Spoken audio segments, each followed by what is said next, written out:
Hello, Tim. This is Hal Jacobs, PGA professional at Worcester Country Club, just reviewing our lesson today. Over here on the right, you can see what your setup looked like the first time we met. And over here on the left, here's what your setup looks like afterwards. I know you feel a little bit awkward with your shoulders, but it looks great. One pro that I'd like to compare you to would be Bernard Longer. And you look at his setup, and he's got, the back the way that yours is. It looks way better than it did back about 2 weeks ago. Remember, this is the way it looked. Your feet were closed, rounded off on the back, and this is the way it looks today. And if you remember, we worked today on trying to square up the club face.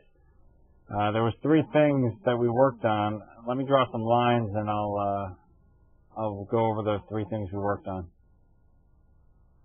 So as you take the golf club back,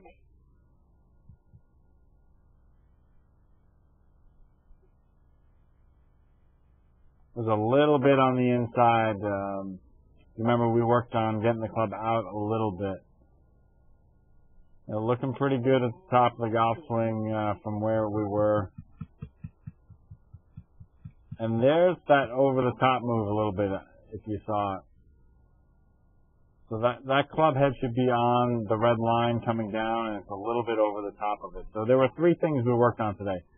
One was the over-the-top move.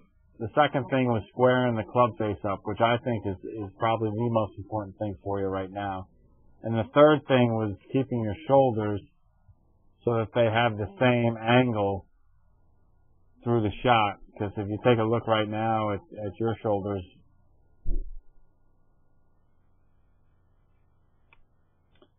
so that third thing that we went over is the shoulders staying down. You look at your new spine angle here, and it looks like the yellow line as opposed to the red line. We really want to, as you come through intact, you can see your head kind of moving up and your shoulders getting out of the way. So when you go to the range, practice those 3 things separately. Don't practice them at the same time. Either isolate it and work on the over-the-top move, the outside-in move, or the squaring the club face, or the shoulders. And there was 3 drills that I showed you at the range for those 3 problems. Do them for a couple weeks, and in 2 weeks, kind of let's review and get back together. So let me know how it went, and I'll be in the shop most days, or you can email me.